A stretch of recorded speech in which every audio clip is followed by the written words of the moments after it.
الله الرحمن الرحيم الحمد لله رب العالمين والصلاة والسلام على أشرف الأنبياء وإمام المرسلين نبينا محمد وعلى آله وصحبه ومن سن بسنته إلى يوم الدين أما بعد.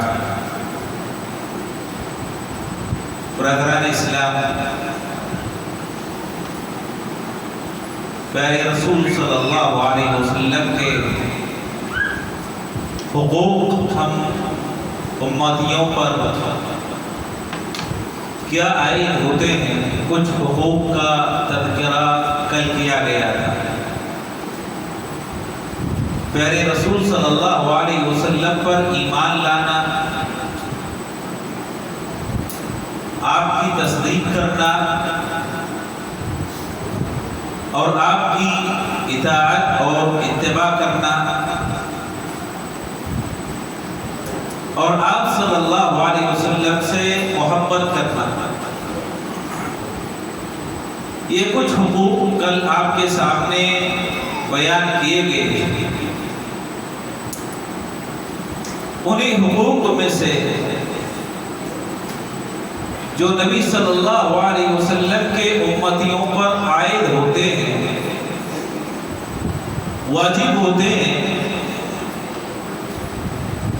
ایک حق یہ بھی ہے کہ مسلمان نبی صلی اللہ علیہ وسلم کی توقیر کرے، احترام کرے، آپ کی تعظیم کرے، کیونکہ اللہ تعالیٰ نے نبوت اور رسالت کے لیے دنیا کے سارے انسانوں میں آپ کو اختیار کیا، آپ کو چنا ہے. عبداللہ بن مسعود رضی اللہ تعالیٰ فرماتے ہیں کہ ان اللہ نظر الی قلوب العباد، کہ اللہ تعالیٰ نے بندوں کے دلوں کا جائزہ لیا، بندوں کے دلوں کو جانچا. فوجد قلب محمد صلی اللہ علیہ وسلم خیر قلوب العباد، دنیا کے سارے انسانوں کے دلوں میں اللہ تعالیٰ نے پیارے رسول صلی اللہ علیہ وسلم کے دل کو سب سے پاک، سب سے صاف پایا، سب سے اچھا. اسی لیے اللہ تعالیٰ نے آپ کو اپنی نبوت اور رسالت کے لیے اختیار کیا. تو آپ مصطفیٰ ہیں، چنے ہوئے، جن کو اللہ نے اپنی نبوت اور رسالت کے لیے چن لیا ہے. جب نبی علیہ السلام کے اخلاق اتنے اعلیٰ ہیں، آپ اتنے پاکباز ہیں اور اتنے اچھے ہیں، تو ہر مسلمان پر واجب ہے، ضروری ہے کہ آپ کی تعظیم کرے، آپ کی توقیر کرے، آپ کا احترام کرے. اور اس لیے بھی تعظیم ضروری ہے کیونکہ نبی علیہ السلام نے اپنے لیے کچھ نہیں مانگا. آپ نے اپنے لیے دنیا کا مال و متاع، کوئی اور چیز آپ نے اپنے لیے نہیں مانگی، بلکہ اللہ تعالیٰ نے آپ کو جو دعا دی تھی وہ اپنی امت کے افراد کے لیے استعمال کیا. بلکہ نبی علیہ السلام ایک مرتبہ اللہ سے دعا کر رہے تھے، مانگ رہے تھے، تو اللہ تعالیٰ نے جبریل امین علیہ السلام کو بھیجا کہ دیکھو معاملہ کیا ہے. تو جبریل امین علیہ السلام آئے، سوال کیا، پوچھا کیا بات ہے، حالانکہ اللہ بہتر جانتا ہے بات کیا ہے. تو نبی علیہ السلام نے فرمایا کہ میں اپنی امت کے لیے فکر مند ہوں، میری امت کا معاملہ کل قیامت کے دن کیا ہوگا۔ تو اللہ تعالیٰ نے پیغام دیا، رب کریم نے کہا اِنَّا نُرِيكَ کہ اے نبی صلی اللہ علیہ وسلم آپ فکر نہ کریں، ہم آپ کو آپ کی امت کے بارے میں راضی کر دیں گے، ایسا معاملہ کریں گے آپ کی امت کے ساتھ کہ آپ خوش ہو جائیں گے، اور آپ کی امت کے ساتھ کوئی ایسا معاملہ نہیں کریں گے جس سے آپ ناراض ہوں، آپ کو برا لگے۔ اس لیے ہر مسلمان پر واجب ہے کہ جب نبی علیہ السلام نے اپنی امت کی فکر کی تو ہم آپ کی تعظیم کریں، آپ کی توقیر کریں، آپ کی تکریم اور آپ کی عزت و احترام کریں۔ اور اس لیے بھی نبی علیہ السلام کی توقیر امتیوں پر، مسلمانوں پر واجب اور ضروری ہے۔ کل قیامت کے دن نبی علیہ السلام نے ایک دعا جو اللہ تعالیٰ نے آپ کو عطا کی تھی، اس دعا کو آپ نے اپنے لیے، اپنے رشتہ داروں کے لیے، اپنے قرابت داروں کے لیے استعمال نہیں کیا، کل قیامت کے دن تک کے لیے نبی علیہ السلام نے دعا بچا کر رکھی ہے، اور یہ دعا نبی علیہ السلام کل قیامت کے دن اپنی امت کے لیے استعمال کریں۔ اس لیے بھی آپ کی توقیر، آپ کی تعظیم، آپ کا احترام کرو، اور اس لیے بھی نبی علیہ السلام کی تعظیم اور تکریم امت کے افراد پر ضروری ہے کہ اللہ تعالیٰ نے آپ کو بھیج کر ہم پر احسان عظیم کیا، یہ اللہ کا احسان ہے ہم پر۔ اللہ تعالیٰ نے فرمایا لَقَدْ مَنَّ اللَّهُ عَلَى الْمُؤْمِنِينَ، اللہ نے مومنوں پر، مسلمانوں پر احسان کیا۔ من اللہ، اللہ نے احسان کیا ہے۔ احسان کیا ہے رب کا؟ رب کا احسان یہ ہے اِذْ بَعَثَ فِيهِمْ رَسُولًا، کہ اللہ نے ان میں ایک رسول مبعوث کیا، ایک رسول بھیجا۔ یہ رسول جو اللہ تعالیٰ نے مبعوث کیا، بھیجا، یہ رسول، یہ نبی کام کیا؟ یزکیہم، امت کے افراد کا تزکیہ کرنا، شرک سے روکنا، بدعت سے ڈرانا، سنت سے قریب کرنا، یہ اس رسول کا کام ہے۔ یتلو علیہم آیاتی، یہ نبی صلی اللہ علیہ وسلم اللہ کی آیتوں کی تلاوت کرتے اور حکمت ان کو سکھاتے، سنت کی تعلیم دیتے۔ حالانکہ یہ لوگ کھلی ہوئی گمراہی میں تھے، انسان جاہلیت میں تھا، جاہلیت سے نکالنے کے لیے اللہ نے اپنے خلیل علیہ السلام کو بھیجا، بدعت سے نکالنے کے لیے نبی علیہ السلام کو مبعوث کیا، ورنہ لوگ جہنم کی آگ میں ایسے پڑ رہے تھے۔ نبی علیہ السلام نے فرمایا کہ جب چراغ روشن ہوتا ہے تو اس کے اطراف میں کیڑے پڑنے کی، گرنے کی کوشش کرتے۔ نبی علیہ السلام نے فرمایا تم ایسے ہی جہنم میں گر رہے تھے، میں نے تم کو بچانے کی کوشش کی، میں نے تم کو دور کیا ہے۔ یہ رب کا احسان ہے اس امت کے افراد پر کہ اللہ تعالیٰ نے نبی علیہ السلام کو ہماری ہدایت کے لیے مبعوث کیا ہے، بھیجا ہے۔ اس لیے ہر مسلمان پر، ہر امتی پر نبی علیہ السلام کی تکریم کرنا، توقیر، عزت اور احترام کرنا واجب ہے۔ اب یہ عزت، یہ توقیر، یہ تکریم کیسے؟ اللہ تعالیٰ نے کچھ شکلیں بیان کی کہ نبی علیہ السلام کی توقیر کیسے ہوتی ہے، آپ کی تکریم کیسے کی جائے گی، آپ کی عزت کیسے کی جائے گی۔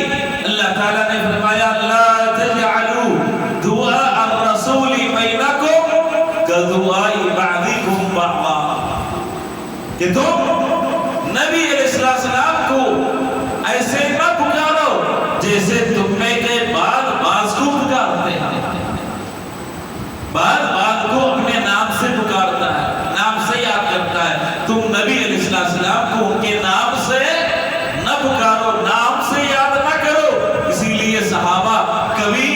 محمد صلی اللہ علیہ وسلم نہیں کہتے تھے جب پکارنا ہوتا تو رسالت سے یاد کرتے یا رسول اللہ، اے اللہ کے نبی صلی اللہ علیہ وسلم، یا نبی اللہ۔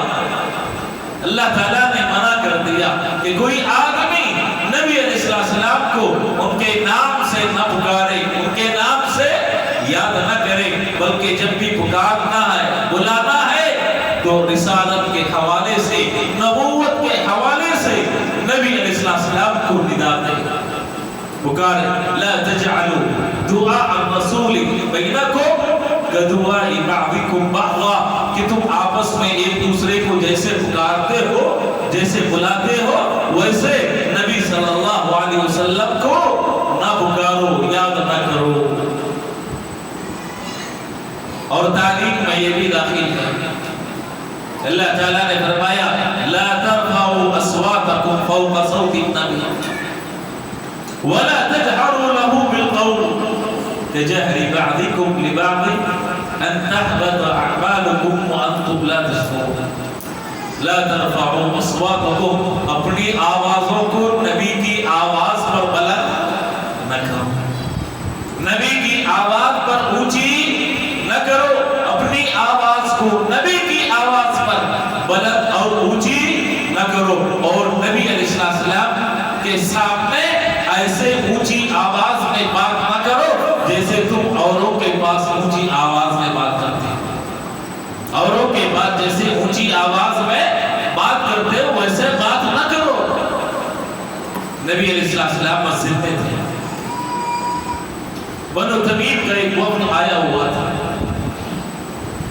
اللہ کے نبی علیہ السلام کے سامنے صحابہ کی جماعت ہے، ابو بکر صدیق رضی اللہ تعالیٰ عنہ ہے، عمر فاروق رضی اللہ تعالیٰ اور دیگر صحابہ ہیں۔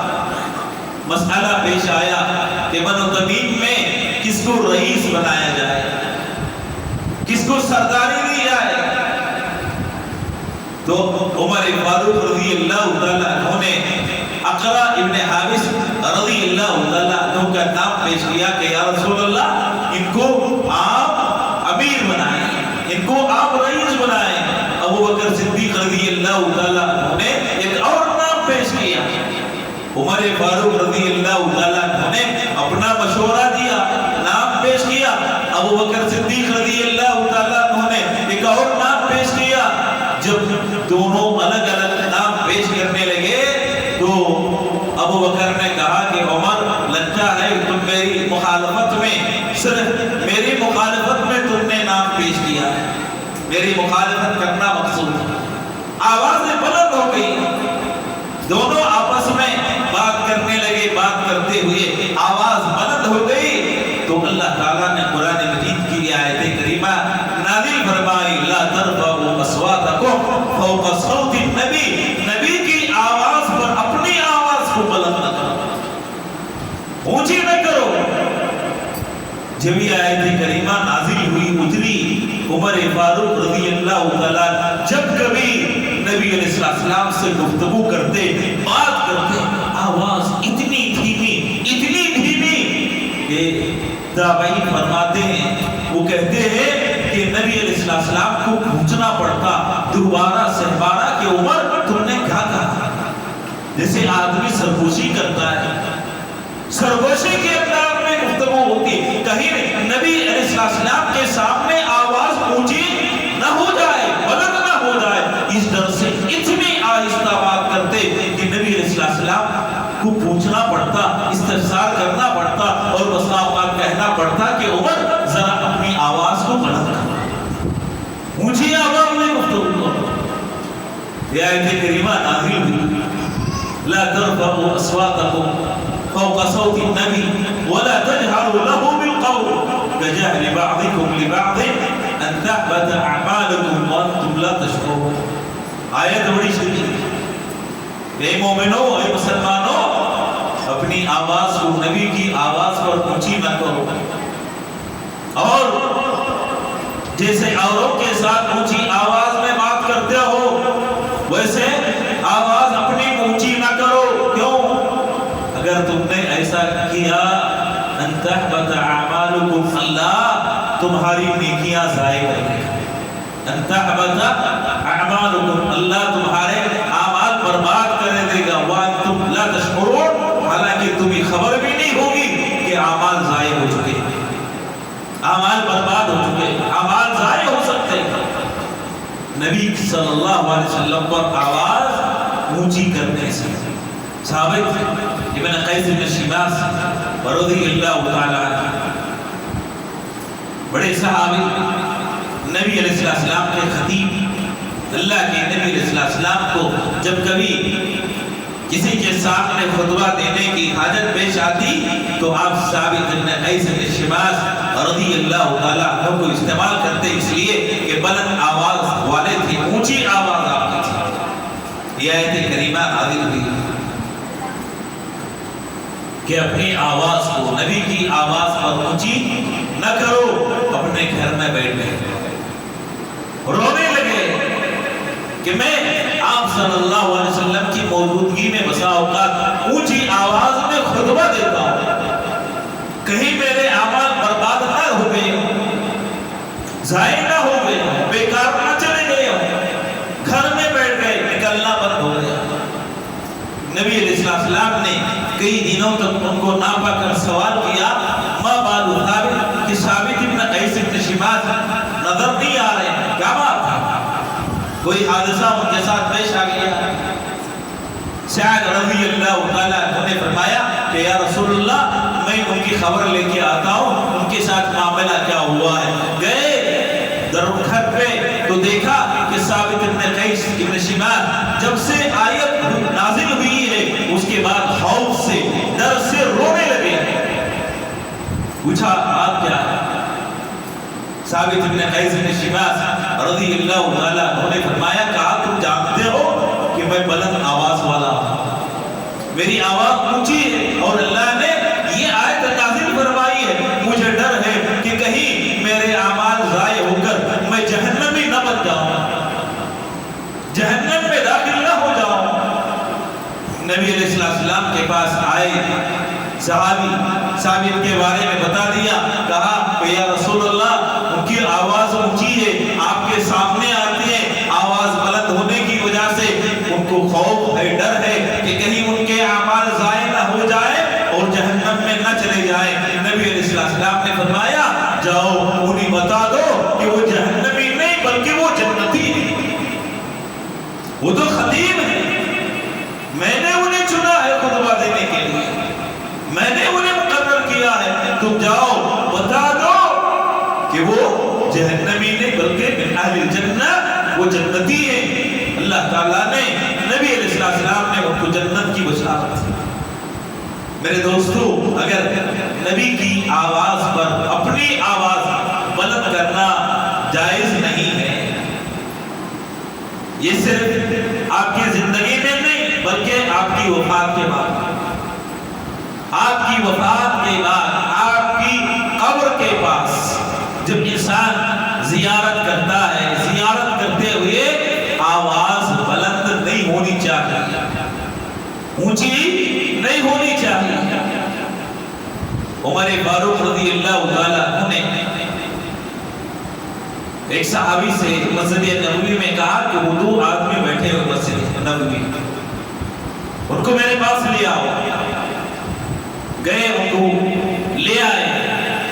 جب آ گئے تو عمر فاروق رضی اللہ تعالیٰ عنہ نے سوال کیا، پوچھا من این انتما، تم دونوں کہاں کے ہو، کس شہر کے ہو؟ اجنبی لگتے ہو، مدینے والے تو دکھائی نہیں دیتے، اجنبی ہو، کس شہر کے ہو؟ دونوں نے کہا من اہل طائف، ہم طائف والے. کہا لو کنتما من اہل مدینہ، اگر تم مدینے والے ہوتے تو بڑی سخت میں سزا دیتا، تمہیں مار مار کر عبرت بنا دیتا. ترفعان اصواتکما، نبی صلی اللہ علیہ وسلم کی مسجد میں اپنی آوازوں کو بلند کرو، اپنی آواز کو اونچی کر رہے. عمر فاروق رضی اللہ تعالیٰ عنہ نے مسجد نبوی میں بلند آواز سے بات کرنے سے منع کر دیا، روک دیا. آپ کی زندگی میں بھی، آپ کی زندگی کے بعد بھی نبی علیہ السلام کی آواز سے انسان کی آواز اونچی نہیں ہونی چاہیے. اور علماء ایک اور چیز بھی اس کو داخل کرتے ہیں. حدیث نبی علیہ السلام کی باتیں ہیں، آپ کے اقوال ہیں، آپ کے اعمال ہیں، آپ کی تقریرات ہیں، نبی کی سنت، نبی صلی اللہ علیہ وسلم کی حدیث. علماء جب نبی علیہ السلام کی حدیث پیش کرتے، حدیث بیان کرتے تو آواز دھیمی ہوا کرتی تھی، اور مجلس میں ائمہ کے سامنے، محدثین کے سامنے کسی کو اجازت نہیں ہوتی کہ جب حدیث پڑھی جا رہی ہو آپس میں گفتگو کرے، آپس میں بات کرے، شور شرابہ کرے. نبی صلی اللہ علیہ وسلم کی حدیث پر اپنی آواز کو بلند کرے، اپنی آواز کو اونچی کرے. امام مالک رحمہ اللہ حدیث بیان کرتے اور حدیث بیان کرنے میں اتنا احترام ملحوظ رہتا کہ امام مالک رحمہ اللہ غسل کرتے، اچھے کپڑے اور لباس استعمال کرتے، خوشبو کا استعمال ہوتا، نبی علیہ السلام کی حدیث بیان کرنے کے لیے مسجد میں آتے، بیٹھ جاتے، اور ساری مجلس ایسے ہوتی گویا کہ ان کے سروں پر پرندے بیٹھے ہوتے، ذرا سا ہلیں گے تو پرندے اڑ جائیں. اتنی خاموشی، اتنا وقار نبی علیہ السلام کے حدیث کو بیان کرتے ہوئے.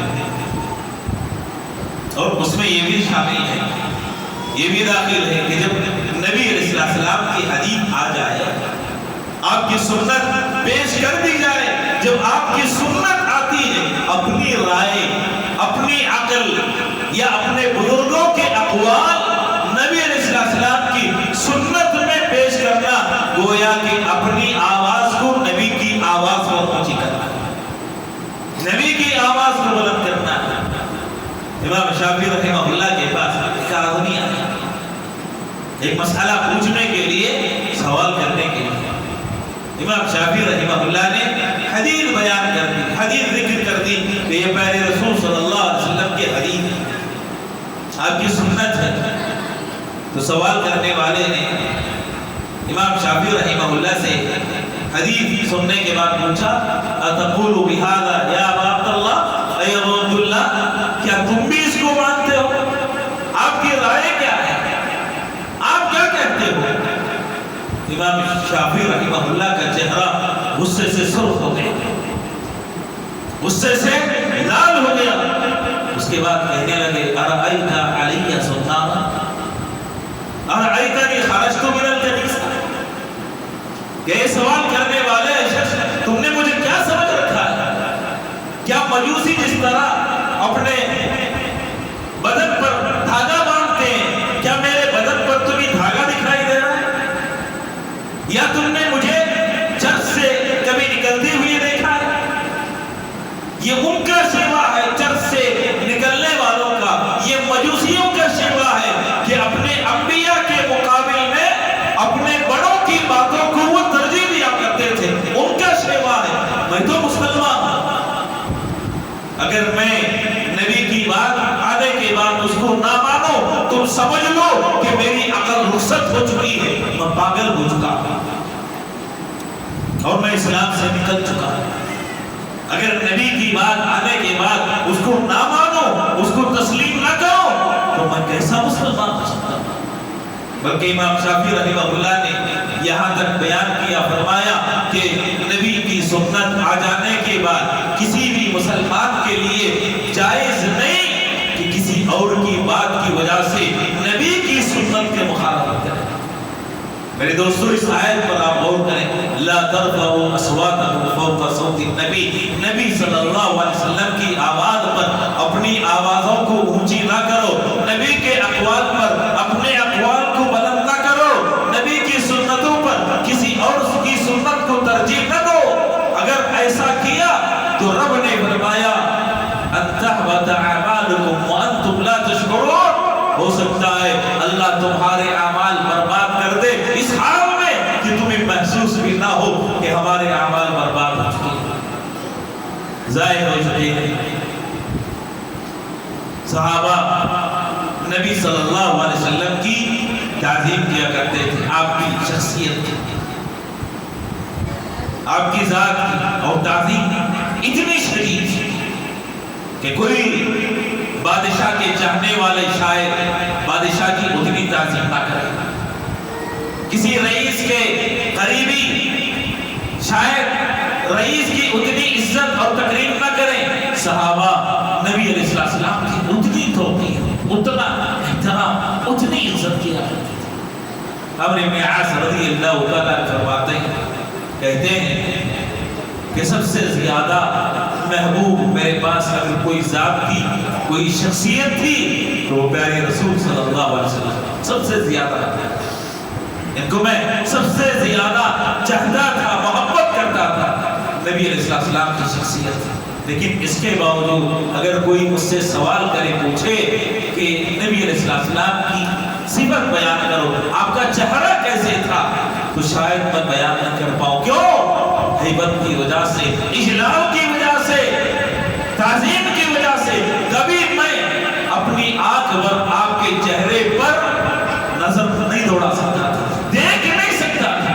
اتنا اجلال، اتنی تعظیم صحابہ جب مجلس میں ہوتے اپنے سروں کو جھکائے ہوئے ہوتے، دیکھنے کی استطاعت صحابہ میں نہیں تھی، نظر ڈالنے کی، نظر گاڑنے کی صحابہ میں ہمت نہیں تھی، اتنی تعظیم کیا کرتے تھے نبی علیہ السلام کی صحابہ پیارے رسول صلی اللہ علیہ وسلم۔ صلح حدیبیہ کا واقعہ آپ نے سنا ہوگا، پیارے رسول صلی اللہ علیہ وسلم کے صحابہ نبی علیہ السلام کی کتنی توقیر کرتے، کتنا احترام کرتے، کتنی عزت کرتے۔ نبی علیہ السلام مدینے سے نکلے عمرے کے غرض سے،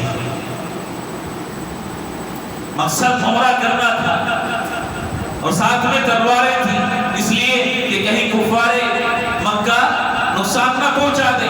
حدیبیہ کے مقام پر پہنچے تو کفار نے منع کر دیا، کہا داخل نہیں ہو سکتے، آ نہیں سکتے، داخل ہونے کی اجازت نہیں دی۔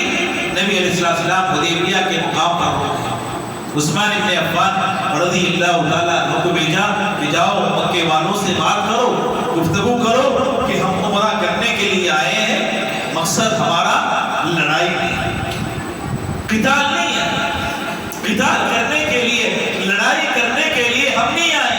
عثمان بن عفان رضی اللہ تعالیٰ نے پیغام پہنچایا کہ نبی علیہ السلام یہاں عمرے کی غرض سے آئے ہیں، لڑائی مصر نہیں ہے، لیکن کئی دنوں تک وہاں رکے رہے۔ کسی نے خبر اڑا دی کہ مکے کے کافروں نے عثمان رضی اللہ تعالیٰ عنہ کو قتل کر دیا، مار دیا ہے۔ نبی علیہ السلام حدیبیہ کے درخت کے نیچے صحابہ سے بیعت لیتے ہیں کہ جب تک عثمان کے خون کا بدلہ نہیں لیں گے تب تک یہاں سے واپس نہیں جائیں۔ لیکن یہ خبر جھوٹی نکلی کہ عثمان قتل کر دیے گئے۔ اس کے بعد نبی علیہ السلام اور کافروں کے درمیان صلح نامہ ترتیب پایا، صلح نامہ ترتیب پایا، اور صلح کے لیے کئی لوگ کافروں کی طرف سے آئے۔ ان میں ایک شخصیت سہیل ابن عمرو، سہیل ابن عمرو کافروں کی طرف سے نبی علیہ السلام کے پاس قاصد بن کر آئے کہ صلح کے شرائط لکھے جائیں، تحریر کیے جائیں۔ سہیل ابن عمرو صحابہ کا نبی علیہ السلام کے ساتھ کیا معاملہ تھا، کیا سلوک تھا، اس کو بیان کرتے ہوئے کہتے ہیں کہ میں کئی بادشاہوں کے دربار میں گیا، کئی بادشاہوں کے دربار میں گیا، لیکن کسی بادشاہ کے چاہنے والے اس بادشاہ کی اتنی تقریب نہیں کرتے جتنی تقریب نبی کے صحابہ نبی کی کرتے ہیں۔ کبھی میں نے نہیں پایا، کہیں میں نے نہیں دیکھا۔ اور صاحب کیا بیان کی تقریب کی، کس طرح تقریب کرتے تھے؟ کہا کہ جب نبی بولتے ہیں بیچ میں کوئی گفتگو نہیں کرتا، سارے صحابہ نظریں نیچی کیے ہوئے آپ کی باتوں کو غور سے سنتے، نظریں نیچے ہیں، زبان بند ہے، صرف نبی کی آواز سنائی دیتی، کسی صحابی کی کوئی آواز سنائی نہیں دیتی۔ جب نبی وضو کرتے ہیں، نبی صلی اللہ علیہ وسلم کا وضو کا پانی زمین پر گرنے سے پہلے صحابہ اس کو لے لیتے اور برکت کے حصول کے لیے اپنے جسموں پر مل لیا کرتے۔ زمین پر گرنے سے پہلے نبی علیہ السلام کے وضو کا پانی صحابہ اپنے ہاتھ میں لے لیتے اور برکت کے حصول کے لیے اپنے جسموں پر مل لیتے، اور کوئی صحابی نبی علیہ السلام کے چہرے پر آنکھ بھر کر دیکھتا نہیں تھا۔ یہ تعظیم کا انتہائی اعلیٰ درجہ تھا جو اللہ کے نبی علیہ السلام کے صحابہ نبی علیہ السلام کے ساتھ کیا کرتے تھے۔ شاید دنیا کا کوئی انسان اتنی تعظیم کسی اور کی نہیں کرتا ہوگا۔ میرے دوستو، آج بھی اگر مسلمان نبی کی تعظیم کرنا چاہتے ہیں تو ان کو چاہیے کہ نبی کی سنت کو بلند کریں، نبی کی سنت پر عمل کریں۔ جب کبھی نبی کا نام لیا جائے احترام کے ساتھ، عزت کے ساتھ، توقیر کے ساتھ، اس لیے کہ اللہ تعالیٰ نبی کی عزت کرتا ہے۔ جب رب کریم نبی کی عزت کرتا ہے تو ہم مسلمان اگر نبی کی توقیر نہ کریں، آپ کا احترام نہ کریں، آپ کی تقریر نہ کریں، تو اسی صورت میں میرے محترم مسلمان دوستو، ہم کو اپنے ایمان کا، اپنے اسلام کا دوبارہ جائزہ لینا پڑے۔ یہ ایمان میں کمی کی علامت ہے۔ اور جو کوئی نبی پر طعن کرتا ہے، نبی کو گالی دیتا ہے، نبی کو برا بھلا کہتا ہے، اس کی سزا شریعت نے مقرر کی کہ اس کی سزا قتل ہے، وہ کافر ہے اور اس کی سزا قتل ہے۔ نبی کو گالی دینے والا، نبی کو برا بھلا کہنے والا، نبی پر زبان دان دراز کرنے والا، اللہ تعالیٰ نے اس کی سزا قتل مقرر کی۔ میرے دوستو، اور اللہ تعالیٰ نے فرمایا ان شانئک هو الابتر، ان شانئک هو الابتر، آپ کے بارے میں برا بھلا کرنے والا اللہ اس کو کاٹ دے گا، ابتر اللہ اس کو کاٹ دے گا۔ اگر دنیا میں کوئی برا بھلا کہتا ہے رب کریم اس کا انتظام کرے گا۔ اللہ تعالیٰ نبی کی توہین کو کبھی برداشت نہیں کرتا۔ تاریخی واقعات ہیں بہت سارے۔ نبی علیہ السلام، صحیح بخاری کی روایت ہے، اللہ کے نبی صلی اللہ علیہ وسلم کے دربار میں ایک آدمی آیا، اسلام قبول کر لیا، کتابت جانتا تھا، لکھنا پڑھنا آتا تھا۔ اللہ کے نبی علیہ السلام نے قرآن مجید کی بعض آیتیں لکھنے کے لیے اس کو مقرر کیا۔ اتفاق کی بات ہے کہ مرتد ہو گیا، دین سے پھر گیا، تہمت لگائی نبی علیہ السلام پر کہ اللہ کے نبی علیہ السلام قرآن مجید کی جو آیتیں مجھ سے لکھوایا کرتے تھے، دراصل یہ یہودی اور عیسائیوں کی تورات اور انجیل کی تعلیمات تھی، تورات اور انجیل کی تعلیمات کو لکھ کر مجھ پر املا کروایا کرتے تھے۔ مر گیا، اس کے ساتھیوں نے اس کو دفن کیا، گاڑا زمین پر، زمین میں گاڑ دیا۔ صبح اچانک کیا دیکھتے ہیں کہ اس کی لاش زمین کے اوپر قبر کے باہر پڑی ہوئی ہے۔ یہودیوں نے آواز لگائی، ندا دی کہ یہ اللہ کے نبی علیہ السلام اور ان کے ساتھیوں کا کام ہے، مرتد ہو گیا تھا اور اس قسم کی باتیں اس نے کی تھی، اسی لیے انہوں نے قبر سے نکال کر باہر ڈال دیا ہے اور قبر گہری کی، اس کو دفن کیا۔ پھر رات میں اس کی ناش قبر کے باہر پڑی ہوئی ہے۔ صبح یہودیوں نے دیکھا تو پھر الزام لگایا، کہا کہ محمد صلی اللہ علیہ وسلم اور ان کے ساتھیوں نے یہ معاملہ اس کے ساتھ کیا ہے، اور گہری قبر کھودی، دوبارہ دفن کیا۔ لیکن صبح اللہ تعالیٰ نے اس کی لاش کو پھر باہر کر دیا۔ تب لوگوں کو سمجھ میں آیا کہ جو آدمی نبی علیہ السلام کو گالی دیتا ہے، برا بھلا کہتا ہے، آپ پر زبان تان دراز کرتا ہے، انسان تو انسان، زمین بھی اس کو اپنے اندر قبول کرنے کے لیے تیار ہے۔ زمین نے بھی باہر نکال کر اس کو ڈال دیا ہے۔ جس نے بھی تاریخ میں جب کبھی نبی علیہ السلام کو برا بھلا کہا ہے، اللہ تعالیٰ نے اس کو کاٹ دیا ہے، دنیا میں اس کو عذاب میں، سزا میں مبتلا کیا ہے اور اس کو نشان عبرت بنا دیا ہے۔ حافظ ابن حجر رحمہ اللہ نے ایک واقعہ نقل کیا، تقریباً 7ویں صدی ہجری کا یہ واقعہ۔ ابن حجر رحمہ اللہ نے نقل کیا کہ بسا ایک مرتبہ مسلمانوں کا ایک لشکر میدان جنگ میں تھا، اچانک بات چیت کی ضرورت اور حاجت پیش آتی ہے تو ایک وفد گیا بات چیت کرنے کے لیے، عیسائی لوگ تھے، عیسائیوں سے گفتگو کرنے کے لیے، بات کرنے کے لیے گیا تو عیسائیوں کے ایک پادری نبی علیہ السلام کی شخصیت پہ گفتگو کرنے لگا اور زبانیں تار کرنے لگا، برا بھلا کہنے لگا۔ اس کے بازو میں ایک کتا زنجیر سے بنا ہوا ہے، کتا زنجیر سے بنا ہوا ہے۔ نبی علیہ السلام کے بارے میں جیسے جیسے پادری برے الفاظ استعمال کرتا، کتا بھونکنے لگتا اور اپنی آواز تیز کرنے لگتا۔ جب یہ خاموش ہو جاتا تو کتا بھی خاموش ہو جاتا۔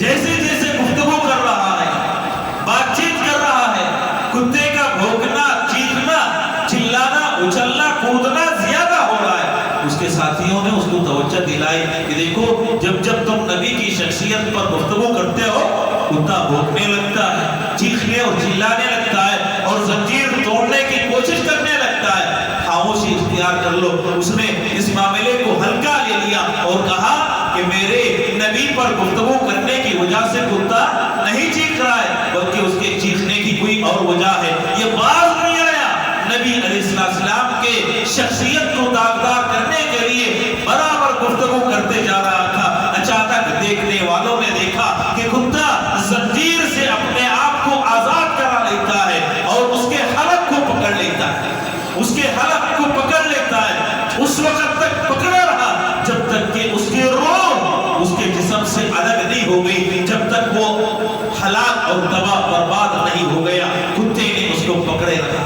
حافظ ابن حجر رحمہ اللہ نے اس واقعے کو نقل کرتے ہوئے کہا کہ تاریخ شاہد ہے جب کوئی انسان نبی علیہ السلام کو برا بھلا کہتا ہے، اللہ تعالیٰ دنیا میں ہی اس کو ایسے عذاب دیتا ہے کہ بقیہ لوگوں کے لیے نشان عبرت ہو جاتا ہے۔